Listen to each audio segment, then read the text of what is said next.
বিসমিল্লাহির রহমানির রহিম। শহীদ ইঞ্জিনিয়ারিংয়ের পক্ষ থেকে সবাইকে আন্তরিক শুভেচ্ছা ও অভিনন্দন। আমরা আজকে আপনাদের সামনে দুইটা 19 সাইজের হ্যামার মেশিন রাখছি। মেশিনগুলো আমরা দক্ষ কারিগর দিয়ে নিজস্ব কোম্পানিতেই নিজেরাই তৈরি করেছি। আমাদের এই মেশিনটি দিয়ে হলুদ, মরিচ, ধনিয়া সহ 10 ধরনের কাজ করতে পারবেন একটি মেশিন দিয়ে। আমাদের একটি মেশিনের সঙ্গে 3টা করে বিয়ারিং দেওয়া হয়েছে, যাকে বলা হয় সাপোর্ট বিয়ারিং। এই বিয়ারিংয়ের কারণে মেশিনের শব্দ বলেন, ভাইব্রেশন বলেন, অনেকটাই কমে গিয়েছে। আমাদের এই হ্যামার মেশিন চালানো একদম সহজ, এতে কোনো ড্রাইভার লাগে না। আমরা আপনাদেরকে এখন নেটটা খুলে দেখাবো।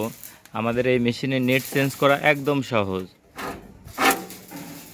এটা 0 সাইজের নেট, এটা দিয়ে সমস্ত কিছু মিহিন করতে পারবেন। শুধু 0 সাইজের নেটটা যখন লাগাবেন, লাগানোর ক্ষেত্রে এই ফ্রেমটা লাগানো হবে, আর অন্য 2টা নেটের জন্য ফ্রেমের প্রয়োজন নাই। আমাদের এই মেশিনটি নিতে যারা ইচ্ছুক, স্ক্রিনে থাকা নম্বরে কল করুন। ধন্যবাদ।